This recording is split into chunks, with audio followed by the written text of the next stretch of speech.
Good afternoon, everyone. I'm Dr. Ramya, third year pharmacology PG. Today, our class is about routes of drug administration. I hope you have already heard the class of Introduction to Pharmacology. After that, we'll learn about this routes of drug administration. Before going into routes of drug administration, you have to know the 5 rights of drug administration, which are given by Institute for Safe Medication Practices. The 5 rights for drug administration are the right patient, the right medication, the right dose, the right route of administration, and the right time of delivery. So these 5 rights, which are simple and they are for practical guidance for the nurses for the preparation, delivery, and administration, and to focus on the particular individual. So, what are the 5 rights? That is to give the right medication to the right patient, that is the right dose and the right route of administration at the right time of delivery. Okay.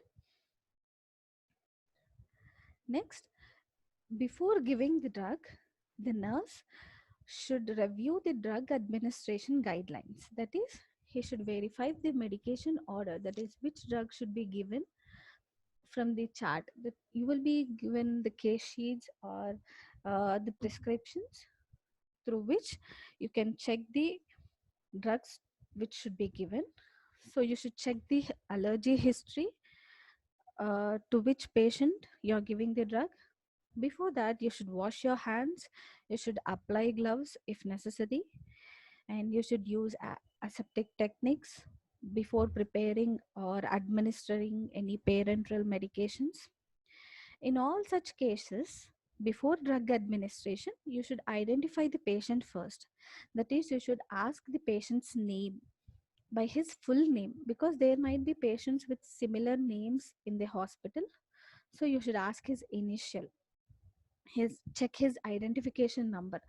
So patients will be given personal identification numbers in hospitals, right? So you should ask their numbers, and certain times more than 2 patients will be having the same names, same initials also sometimes. So such patients, you should also have a second item of personal identification number, such as you can ask other histories also, like asking the date of birth or any identification marks like moles or any other things, so that you will not be confused with the patient, so you can give the right drug to the right patient. Okay. Sometimes any allergies or known history will be missed on the chart which you are given.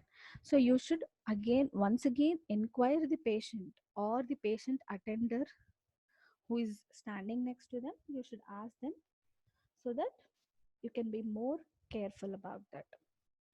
And before giving any drug to the patient, it is the nurse's responsibility to inform the patient about the name of the drug and by which route you are giving, and what are the benefits or the side effects with which the drug with which the drug is going to show to the patient. And the correct position of the patient is also required. Mostly the patients in the hospital, they will be in lying position or in sleeping position. So in such cases, you can't give a patient oral tablet or any other syrups or anything, because in such cases the patient may be uh, may not be able to swallow the tablet or the solution properly. So that it is your responsibility to make the patient comfortable in a sitting position, so that it is convenient to the patient as well as to the nurse also. Okay. That is, for enteral drugs, it is mostly advisable to make the patient in sitting position.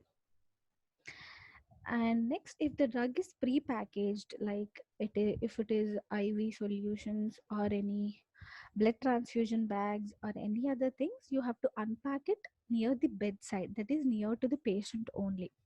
Unless and until if you are instructed, you should not leave those packages near the bedside. You should remove all the drugs which are used. You should uh, remove from the bedside. And documentation of the medication administration is very very important. You have to document everything in your case sheets or whatever is given to you. You have to document at what time you are given, at what giving the drug, at what time, at which, to which patient you are giving the drug. Everything is very very important.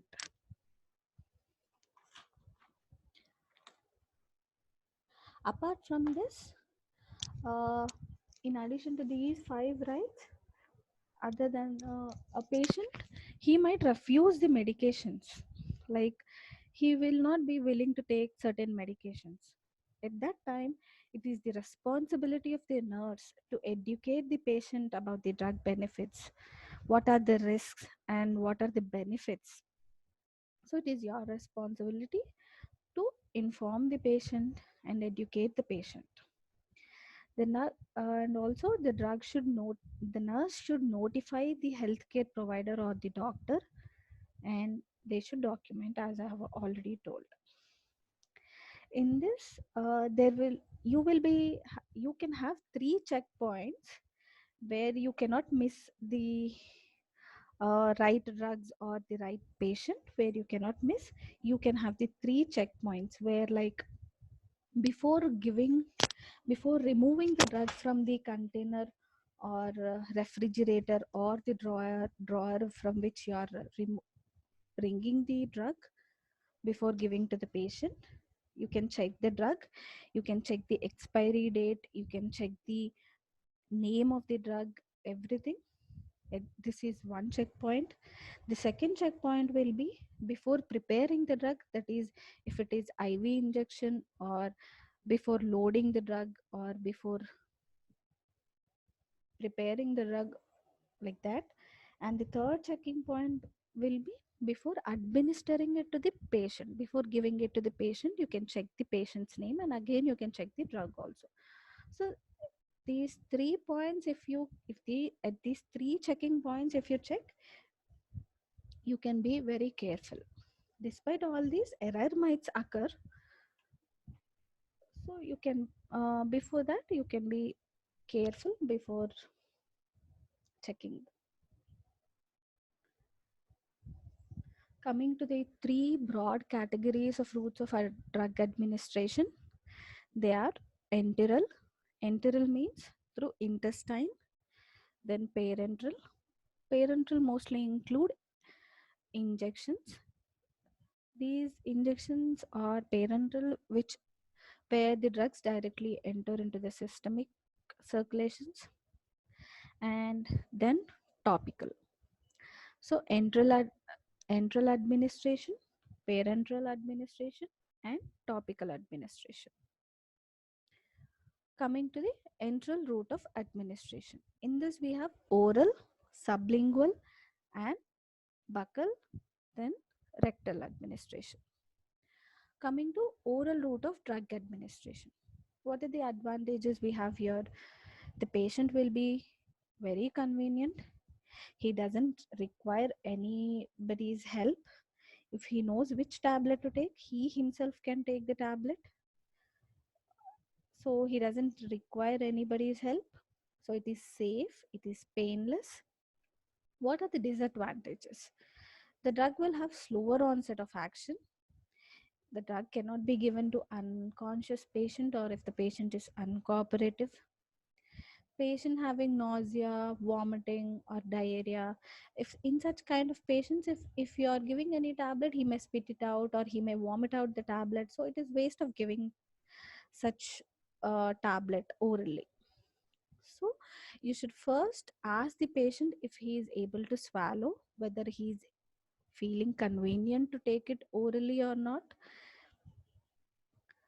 Only then you can give, and make him in place him he patient should be in sitting position.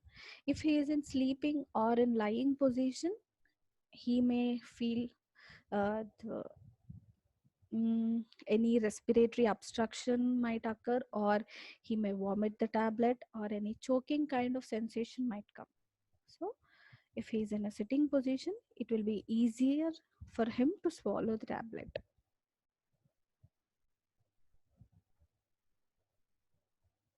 The examples include tablets, capsules, powders, syrups, and any mixtures. Coming to sublingual and buccal. Sublingual and buccal, these are the differences. In sublingual, you will place the tablet under the tongue, whereas in buccal, you will place the tablet in the buccal cavity. Here you can see the tablet is under the tongue. Here it is between the two teeth, that is in the buccal cavity in your cheek. So both have the same advantages and disadvantages. That is, they have quick and rapid onset of action. They avoid first pass metabolism. What is first pass metabolism? You will be listening about it in the next classes, as this is your first class. In later classes, you will be listening to that. Then if the patient has any side effects, or if he is feeling any uneasiness, he can spit out the drug which is given. Disadvantages are it is very untasty or distasteful. Certain drugs, they cannot be absorbed by this route. Examples for this route are isosorbide dinitrate and nitroglycerin. These two are the drugs which are used for chest pain, angina, that is angina. These drugs are given sublingual route, placed under the tongue. Quick relief can be seen through this route. Nifedipine, this will be in a capsular form, and that is this can be given in a through drops. These drops, they will be placed under the tongue, that is, they will be given under the tongue. This is used for hypertension, to lower BP. Coming to rectal administration. Rectal administration is, you will have suppositories, which is a dosage form, where you will put the drug into the rectum, that is here through the anus. This is anal rectal ridge. You will push through the anal rectal ridge. You will push this suppository into the rectum through the anus. Okay, so the advantages are, this can be used in patients who have complaints like nausea or vomitings, and any gastric irritant drugs. In such cases, if patient is having any gastric irritation, such cases, these drugs can be used. First pass degradation is very less in such kind of administration. Coming to disadvantages, rectal inflammation will be seen if there is repeated inflammation, and if the patient is in adult group of age, he might feel inconvenient. Mostly these rectal administrations, they are useful in pediatric group of ages, as children, they will not be cooperative, or very small group, very infant group of ages, they will not be able to swallow drugs, or they will not cooperate to take syrups. So in such cases, you can use rectal administrations. Examples like bisacodyl and glycerin suppositories, enemas and ointments. Enemas in cases like before surgeries, to clear any intestinal obstruction, intestinal things. Coming to parenteral administration. Parenteral administration, these are root drug deliveries, where via needles into the skin layers or subcutaneous tissues, muscles, or veins. They include injections. In injections, we have various routes of administrations. Again, we'll go through them one by one. The first one we have is intravenous administration, which is given through the lumen of the vein. That is vein, lumen of the vein. I'll show you the images. Coming to the advantages of the intravenous, that is 100% bioavailability is seen. The drug enters directly into the systemic circulation. You can give it to the any patient, that is if the patient is uncooperative or unconscious, and in any position, if he is in lying or any position, and you can control the amount of the drug which can be given, and large volume of fluids can be given or can be infused in such conditions like shock or any other conditions. Coming to disadvantages, very strict aseptic conditions are needed for this route of administration. The patient has to depend on someone. He cannot take by himself, so he has to depend on someone. They are painful and sometimes very risky, and adverse effects like thrombophlebitis or any injury to the uh, adjacent muscle or any adjacent, if it is administered in a wrong way or in a wrong manner, then other adverse effects might be seen, or introduction of any particle or air embolism, which is very very dangerous. So very, one has to be very careful while giving intravenous injections. All these things you can learn when you go to clinical postings. Only when you can do it clinically, only then you can learn. Examples include like glucose normal saline, which you are giving, which you don't give it directly through injections. You put a IV bag or IV saline, IV set, through which you infuse the saline. Then dopamine or norepinephrine drips for IV. Then antibiotics, blood transfusions also through IV set. So this is intravenous injection. Most commonly we use cubital vein. If you are giving through IV set, you use IV through most commonly dorsal vein you use of the hand. You use through cannula you push the medicines. Coming to the intramuscular administration, the common sites will be deltoid muscle, gluteal muscle, any side, vastus muscle, lateral surface of the thigh. Coming to the advantages of the intramuscular administration, the absorption is predictable. Depot injections are also available for this kind of administration. The disadvantages are, for this also you need aseptic conditions. Chances of abscess at the site of injection, there might be abscess formation or any hematoma formations. Chances of nerve damage, this is very dangerous. If any nerve damages occur, then the paralysis, that is numbness or any damage to the muscle might occur. Large volumes of the drug cannot be administered through this route of administration. Examples like antibiotics and antiemetics, analgesics, and certain vaccines are also given, like TT. Then this is how you hold when you are given an intramuscular injection. That is, you hold perpendicular to the muscle, that is 90 degrees to the hand. So you have to clean the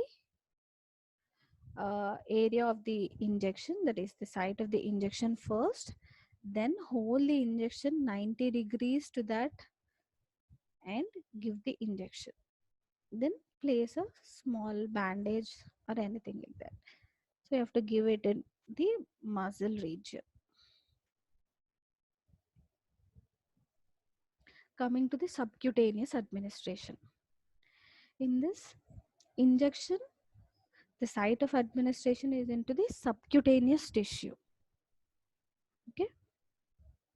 Advantages is slower absorption for longer period. So depot injections are also available for this. only small volumes of drugs are given. So this is the disadvantages for this. So irritant drugs cannot be given. They might produce some rash like that.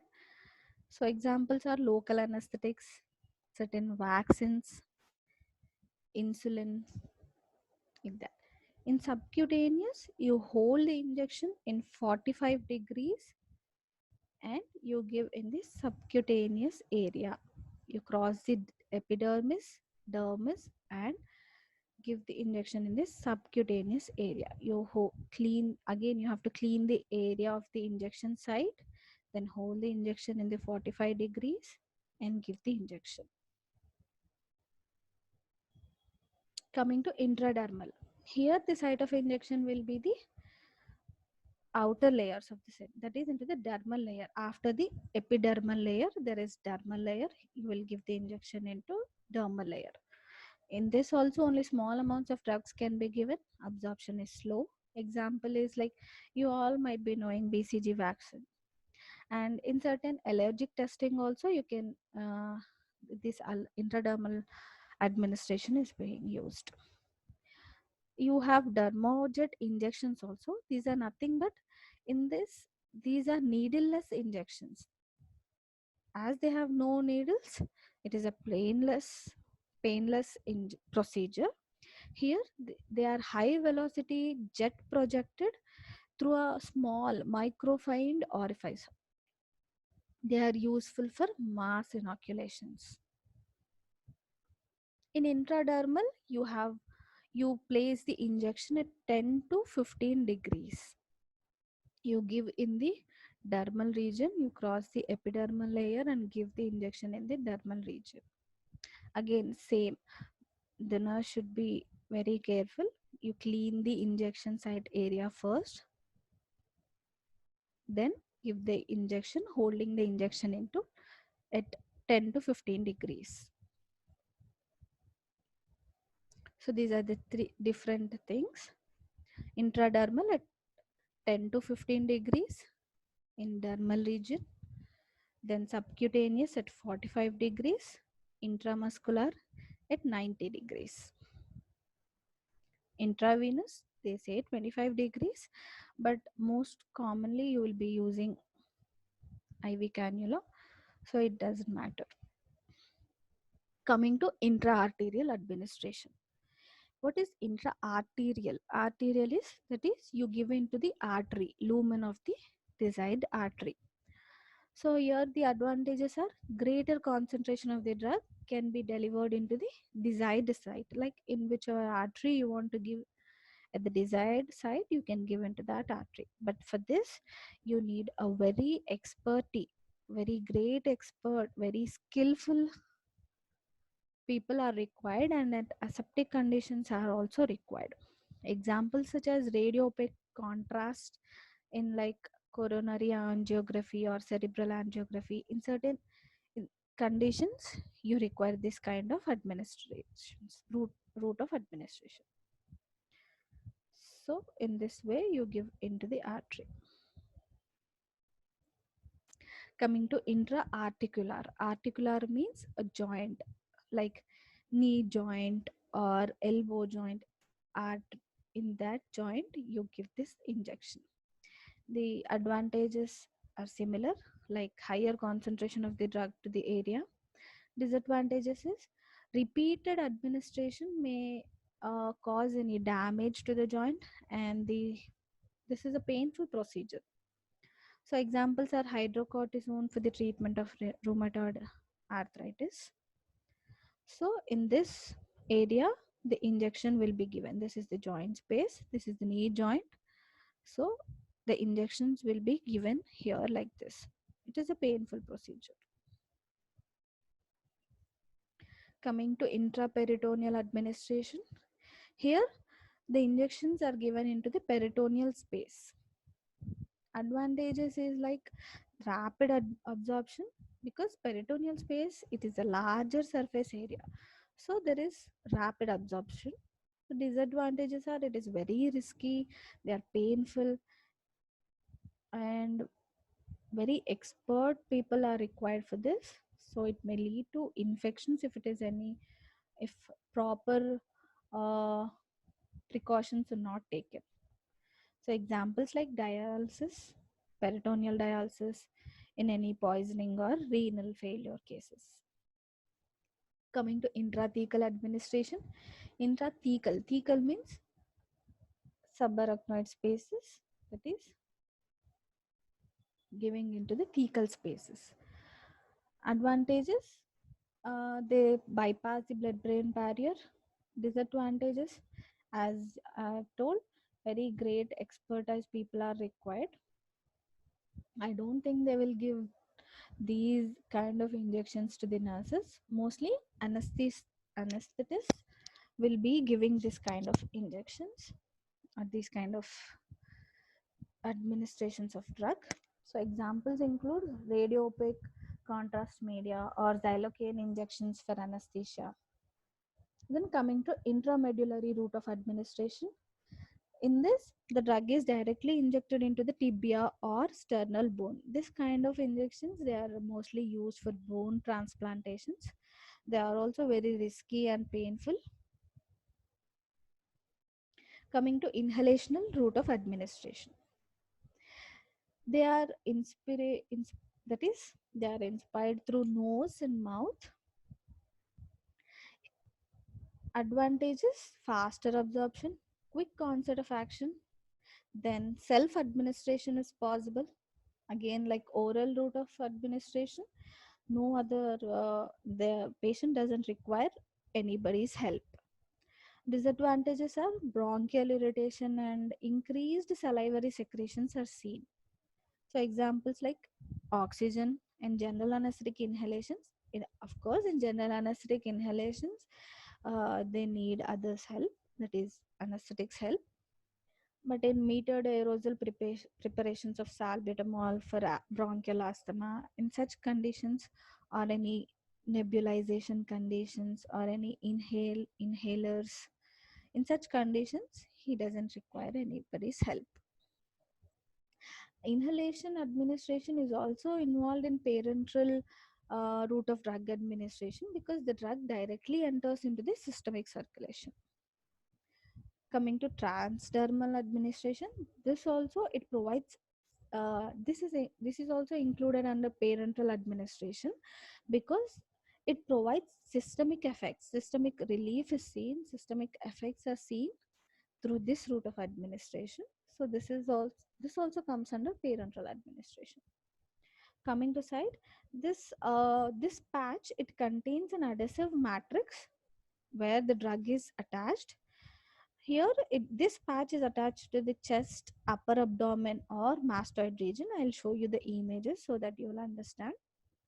Advantages are it has slow and sustained release of drug for several days, so that once the patch is applied to certain region of the body, he will have a relief of pain for about 5 days or 7 days, whatever drug he is using. The duration of action of that drug he will have for certain days, right?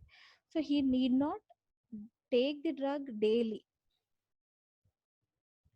and that drug, it bypasses the first pass metabolism. Coming to the disadvantages, it is very rare. Sometimes if he forgets to remove that patch, or if he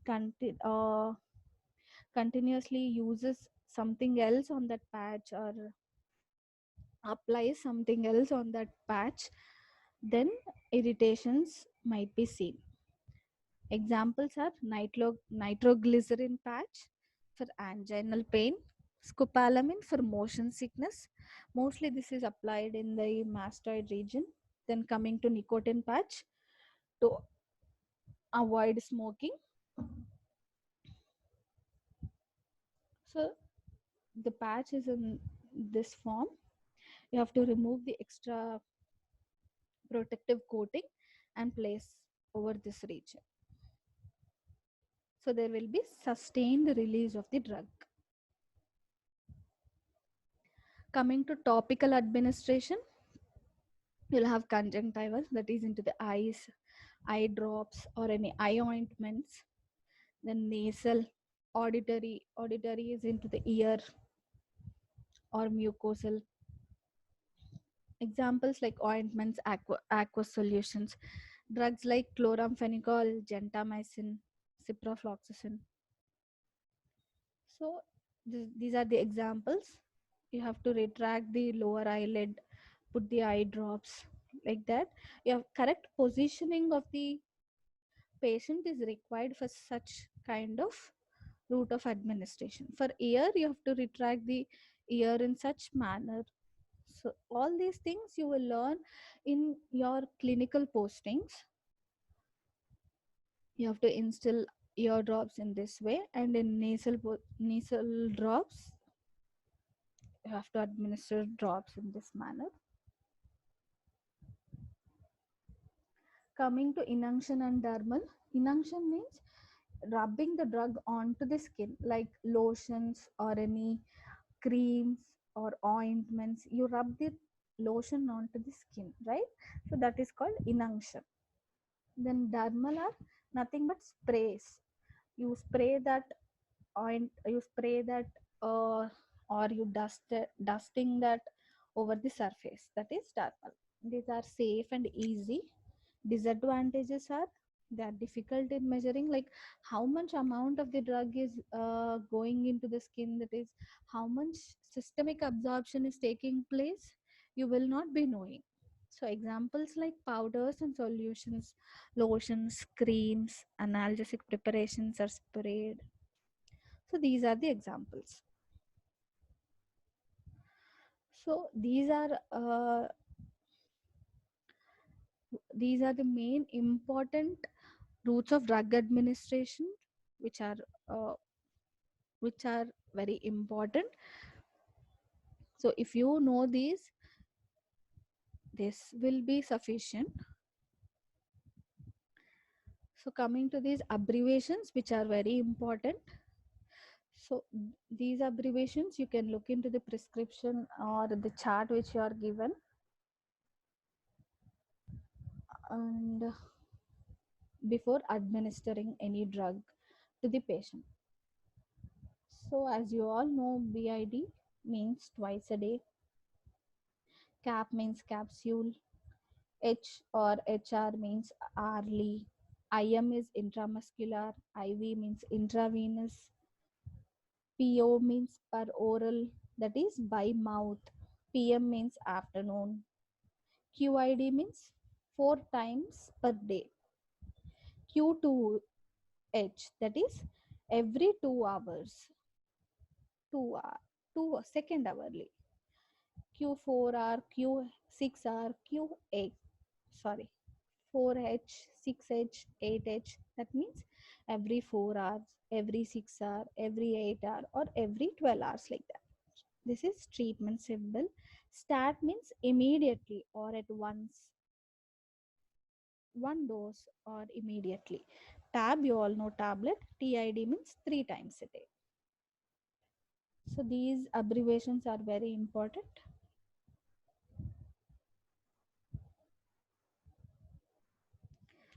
So nurses indications are very important, as I have already told. The 5 indications: right patient, right medication, right route of administration, right time of delivery. So all these are very important. Thank you.